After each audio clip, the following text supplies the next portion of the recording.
Kematian itu lagi manggil-manggilin kita. Kematian itu lagi ngejemput kita. Sekarang kita lagi tahlilan di tempat saudara kita, tetangga kita, Bapak Haji Hasni Idris. Tak kapan, emang siapa yang bisa ngejamin ntar malam kita masih ada hidup? Siapa yang bisa ngejamin ntar malam kita masih bisa hidup, hidup udara segar? Nggak ada. Maka dalam setiap waktunya itu kuburan manggil kita. Ada 5 panggilan kuburan yang datang kepada kita. Apa? Yang pertama kata kuburan, ana baitul wahdah. Saya ini tempat sendirian. Kuburan tuh ngomong begitu sama kita. Ana baitul wahdah, saya ini tempat sendiri. Biar kuburan, memang ada yang bisa nemenin kita. Biar kata orang dalam hidupnya itu ya, pasangan suami istri sehidup semati ya, boro-boro. Begitu bininya bininya meninggal duluan, ibu langsung lirik ke tangga sebelah. Dan bisa udah iya. Ana baitul wahdah, kita ini tempat sendiri, tidak ada satupun yang bakalan nemenin kita di kuburan tuh. Maka harus kita jadikan bahan perhatian. Ya Allah, lihat kalau kita lagi nguburin seseorang, usahakan itu bukan hanya sekedar mandiin, bukan hanya sekedar nyolatin, tapi coba lihat sampai titik dia nanti di alam kubur. Di kuburinnya itu bagaimana? Kita lihat bagaimana kondisi kuburan yang begitu sangat menyeramkan. Maka apa? Ulama mengatakan faj'al Qur'ana mu'nisan. Maka jadikan Quran tersebut yang bakalan jadi nanti nemenin kita. Makanya perbanyak baca Al-Quran. Dalam setiap hari kita tuh banyakin baca Al-Quran. Nanti karena Al-Quran itu yang nanti bakalan nemenin kita di alam kubur. Amat sangat disayangkan kalau seusia udah pada kita kayak ini masih belum ada yang bisa baca Quran. Saat saya belum bisa baca Quran, tapi jangan jadi putus asa. Apapun kalimat-kalimat yang di dalam Al-Quran yang kita mampu baca.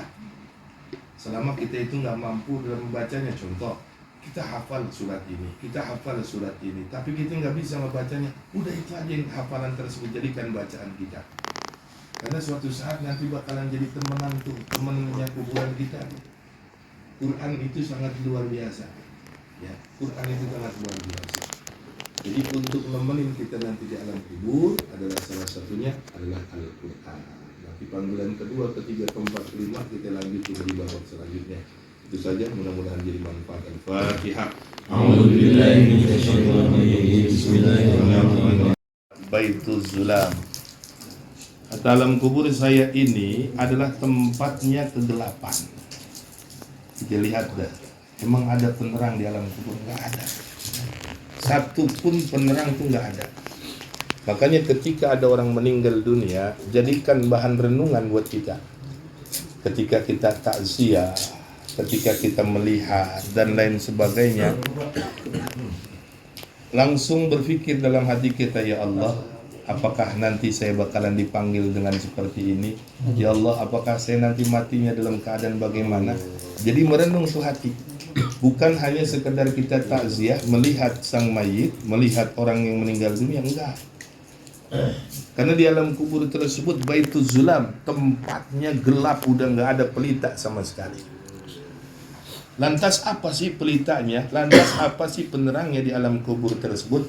Wa faj'al nuruhu, maka jadikanlah penerangnya alam kubur tersebut bisolatil lailah, dengan solat malam. Solat malam tuh ada yang namanya tahajud, ada yang namanya qiyamul lail. Ini kita harus bedain. Kalau qiyamul lail tanpa harus kita tidur silakan. Tapi kalau tahajud minimal 10 menit ke 15 menit ke harus tidur dulu. Walaupun cuma sekejap.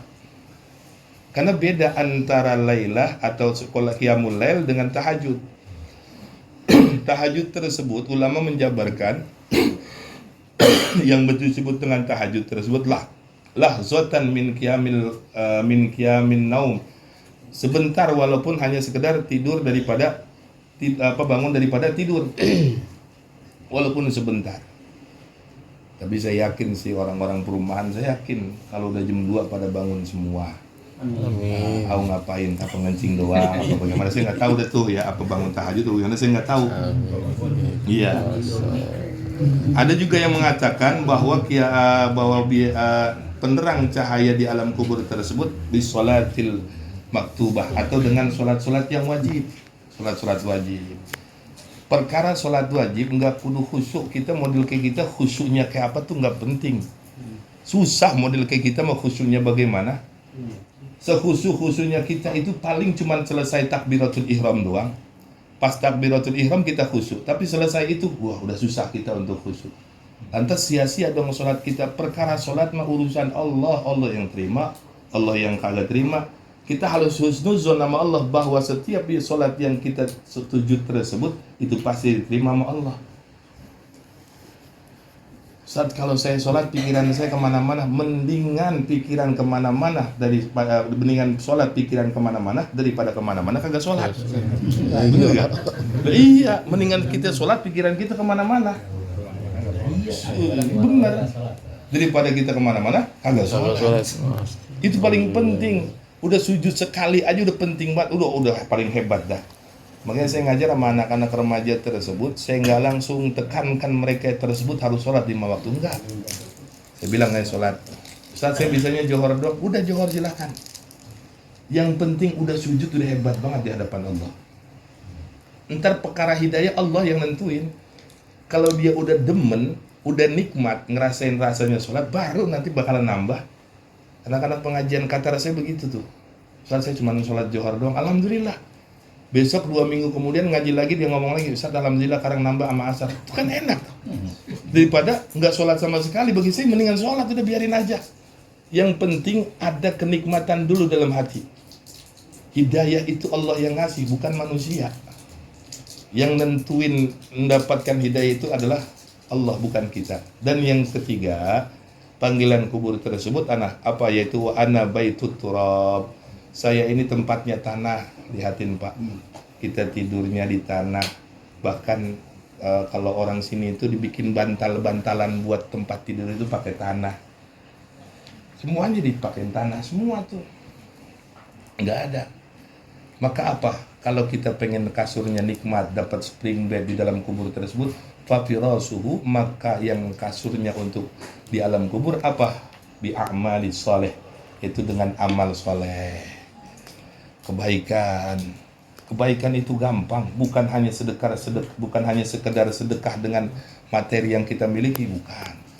Apapun bentuknya itu bisa menilaikan kebaikan. Nolong orang itu kebaikan, bantu orang itu kebaikan, memberikan sesuatu nasihat buat orang itu kebaikan, nyeberangin orang itu banyak nilai kebaikan kalau kita mau cari.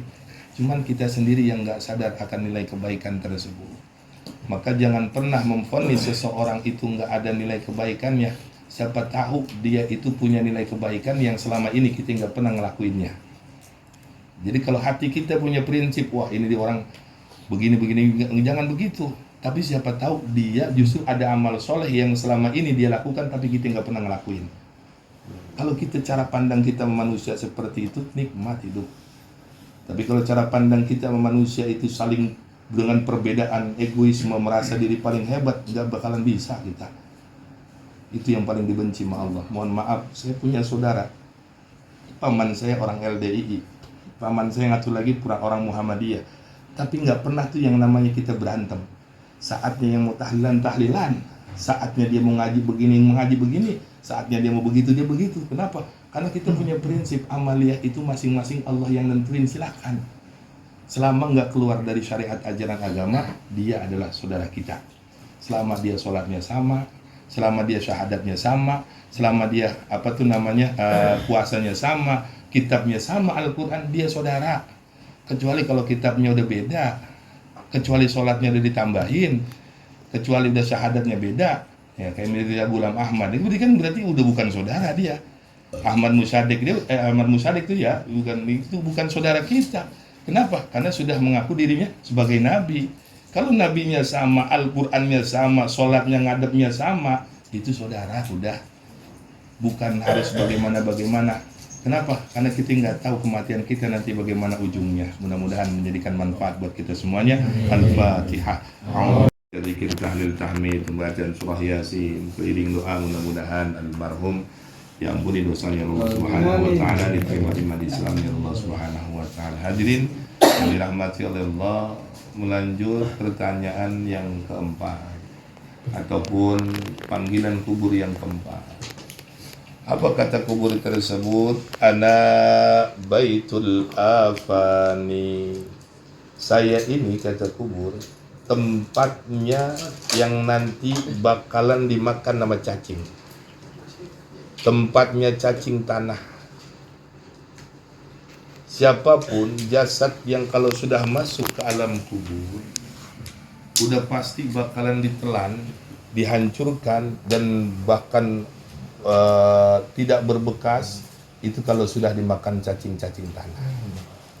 Tapi dengan catatan, ada beberapa jasad yang insya Allah bakalan selalu dijaga oleh Allah Subhanahu wa Ta'ala.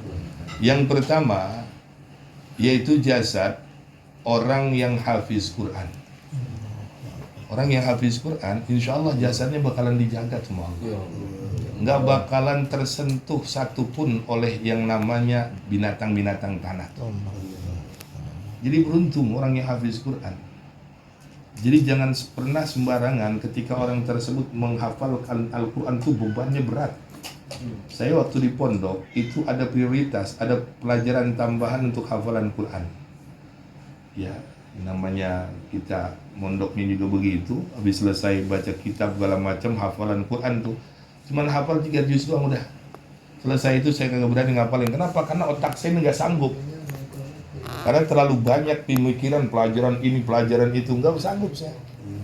Paling cuma hafal 3 juz dari juz 1 sampai juz 3 doang. Setelah itu saya udah nggak berani ngafalin lagi. Kenapa? Karena yang hafal itu insya Allah bisa.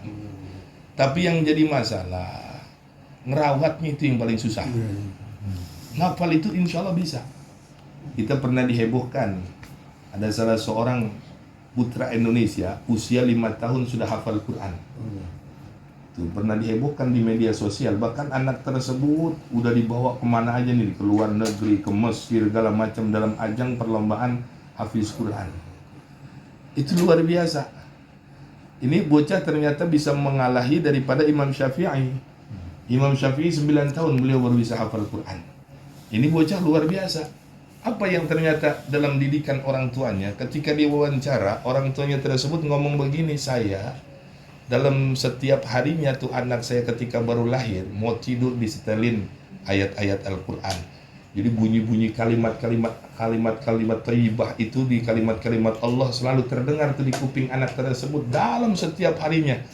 Ketika usia 3 tahun, sudah mulai bisa berbicara, sudah mulai mengerti mana huruf dan lain sebagainya, diajarkan untuk membaca. Usia 4 tahun sudah mulai bisa menghafalkan. Kenapa? Karena dari kecilnya dia tersebut itu dari bayinya udah terdengar tuh kalam-kalam Allah di dalam telinganya. Jadi otaknya ini sudah bisa merekam. Makanya kita nggak usah heran, hafalan kita yang udah tua sama hafalan bocah kecil lebih kencengan bocah kecil. Emang kenapa? Emang otaknya nggak terkontaminasi dengan perkara-perkara. Kalau model kayak kita sekarang suruh ngapalin, ayo dah, kalau kagak pada puyeng pala. Lah iya. Belum ngurusin ini belum ngurusin rumah tangga, belum ngurusin kerjaan, belum ngurusin ini, enggak bakalan bisa. Tapi kalau bocah yang masih disuruh ngapalin itu pasti bisa. Tuh, ya. Yang kedua, yang tidak akan pernah jasadnya tersebut ditelan oleh bumi ataupun dihancurkan oleh binatang-binatang tanah, dalam satu keterangan kitab, salah satunya adalah yaitu orang yang meninggal dalam keadaan syahid, berperang di jalan Allah. Kalau model kayak kita udah nggak bisa ada perang-perangan kayak gitu ya. Negara kita udah negara aman, udah nggak berani, nggak bisa kalau main jihad Palestina aja sono kan begitu. Udah, kalau yang penting, yang paling penting itu jihad yang harus kita jalankan tersebut, bagaimana kita tersebut bisa berkecimpung dalam dunia agama, bisa membantu orang lain, bisa menolong orang lain. Nah, hal yang seperti itu insya Allah itu kategori dengan sebutan jihad, dan insya Allah jasadnya akan diutuhkan oleh Allah Subhanahu wa Ta'ala. Itu ada 9 poin, kalau 9 kelamaan. Yang ketiga yaitu siapa? Orang yang meninggal di malam Jumat. Malam Jumat sampai hari Jumat itu meninggalnya orang luar biasa. Ustaz, ada orang mabok mulu meninggalnya malam Jumat. Ada tergantung orangnya. Kita andai kata orang soleh, ibadahnya rajin, puasanya rajin, meninggal malam Jumat, hakul yakin saya. Hakul yakin dia meninggal pasti dalam keadaan husnul khatimah. Dan insya Allah jasadnya bakalan utuh. Dan yang terakhir, kalau kelamaan nih sampai 9 poin yang keempat, yaitu jasad orang yang alim, ulama, yang ulamanya ulama beneran ya, bukan ulama-ulamaan ya. Karena banyak ulama-ulamaan, ulama beneran itu yang susah. Artinya bagaimana? Dia yang mampu menjaga ilmunya, dia yang mampu menjaga kalamnya, dia yang mampu menghindar dari Al-Quran yang mengatakan lima taquluna ma la taf'alun kabura maqtan 'indallahi ma la taqulu ma la taf'alun. Ya, orang yang kayak gitu dia mau ngomong tapi dia ngerjain, itu insyaallah adalah ulama yang benar-benar soleh. Banyak ulama yang cuma hanya sekedar ngomong doang tapi nggak berani ngerjain, nggak pernah ngerjain. Ayo sholat tahajud, dia mau tidur. Kan semua aja bohong berarti. Ayo jangan pernah bohong sama orang, dia mau bohong mulu sama orang-orang jamaah. Ini bahaya. Berarti kan ini ulama-ulama yang blegedemeng kalau bahasa saya bilang. Iya, blegedek. Iya, blegedek itu jamaah. Iya. Jadi ulama yang benar-benar terjaga. Contoh kayak Syekh Nawawi Al-Bantani yang sampai sekarang jasadnya di Makkah tersebut, di pemakaman Makkah itu sampai waya gini hari masih utuh jasadnya. Karena setiap 3 tahun sekali itu biasanya di kota Makkah kan selalu digali, di kuburannya segala macam diganti dengan kuburan-kuburan yang baru. Makanya Syekh Nawawi Al-Bantani nggak pernah dipecahkan. Kenapa? Karena beliau adalah ulama yang benar-benar ulama. Contoh lagi kayak Haji Maimun Zubair, sampai waya gini hari itu makamnya masih utuh. Allah kasih kesucian yang luar biasa. Nah, untuk menghindarkan itu semua agar kita nih model kayak kita umpamanya nggak bisa hafiz Quran, kita belum tentu meninggal dalam malam Jumat, kita belum bisa ini semuanya, belum bisa ini semuanya. Solusinya satu, apa? Aktsaru min qiraati bismillahirrahmanirrahim. Perbanyak baca bismillah. Kenapa? Karena bismillah itu rangkaian dari rangkuman semua Al-Quran. Al-Quran 30 juz. Dirangkum lagi sama Allah melalui surah Yasin. Makanya Yasin tersebut qalbul Quran disebutnya, hatinya Al-Quran. Dirangkum lagi tuh sama Allah disebut dengan surat Fatihah. Itu isi Fatihah semua Al-Quran 30 juz. Al-Fatihah dirangkum lagi dari kalimat Bismillahirrahmanirrahim. Nah, biasakan dalam setiap langkah kita, kebaikan kita ucapin Bismillah. Mau makan Bismillah, mau ini Bismillah, semuanya Bismillah. Asal jangan ngelancong janda doang ya, baca Bismillah, bahaya. Iya, Bismillah. Bismillahnya tersebut setiap kalimat-kalimat kebaikan yang kita lakukan harus Bismillah. Dan yang terakhir, pertanyaan panggilan kubur yang kelima, ana baitus su'al munkar wan nakir. Saya ini adalah tempat yang nanti bakalan ditanya sama malaikat munkar dan nakir. Bayangkan Pak, malaikat munkar dan nakir itu malaikat yang paling serem. Malaikat yang paling serem jasad kita. Kalau ketemu belum ditanya aja malaikat munkar dan nakir, itu seolah-olah mendidih dari ujung rambut sampai dari ujung kepala sampai kaki.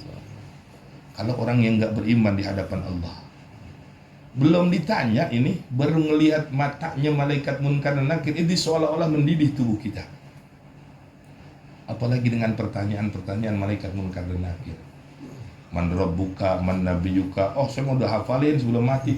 Yang jawab itu bukan hafalan kita, yang jawab amaliyah kita. Kalau cuman hanya sekedar ngapalin jawabannya, itu mah gampang amat. Tapi amaliyah kita yang nanti bakalan ngejawab. Maka untuk kita mampu bisa pertanyaan malaikat munkar dan nakir tersebut, apa? Fa'aksaru qaulun la ilaha illallah. Maka banyakin ucapin kalimat la ilaha illallah. Baik, kita mau wiridannya masing-masing silahkan. Kita mau bacanya sendiri-sendiri silahkan. Kita mau bacanya beramai-ramai silahkan. Karena afdhal dzikri, sebaik-baiknya kalimat zikir itu adalah kalimat la ilaha illallah. Makanya Rasul mengatakan afdalu ma qultu ana wa nabiyyuna min qabli la ilaha illallah. Sebaik-baiknya ucapan yang pernah saya ucapkan dan nabi-nabi yang terdahulu sebelum saya, kata Rasulullah, adalah kalimat la ilaha illallah. Jadi jangan, nggak usah dipersoalkan. Kadang ada orang yang memang habis maghrib dia wiridannya secara bersama-sama, ada orang yang sendiri-sendiri, udah diem aja, nggak usah mempermasalahkan. Video nggak boleh tuh begini secara jahat, udah. Yang di sendiri juga jangan jangan suka diusilin namanya yang rame-rame. Hidup itu mah enak kalau dibikin punya pengertian. Ya, kalau hidup kita ini nggak punya saling pengertian, itu bahaya. Saling menghargai itu nggak punya saling sifat menghargai, itu bahaya, berantem mulu ujung-ujungnya. Ya, kita lihat air ini putih menurut pandangan kita, tapi bisa jadi menurut pandangan orang lain bisa jadi nggak putih.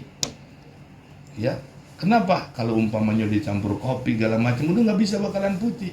Nah, disinilah kita harus melihat sudut pandang seseorang tersebut dari mata hati kita, bukan dari nilai kebencian. Tapi kalau kita melihatnya dari nilai kebencian, bahaya.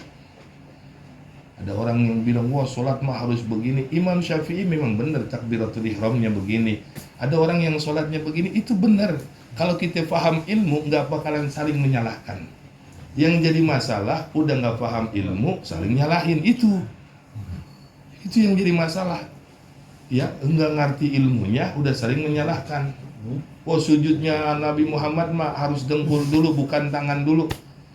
Ya, itu kan masing-masing sudut pandangnya beda. Ya, kenapa sujudnya Rasulullah dengan dengkul dulu? Waktu Rasul dilihat sama para sahabat, emang Rasul lagi sedang gagah-gagahnya.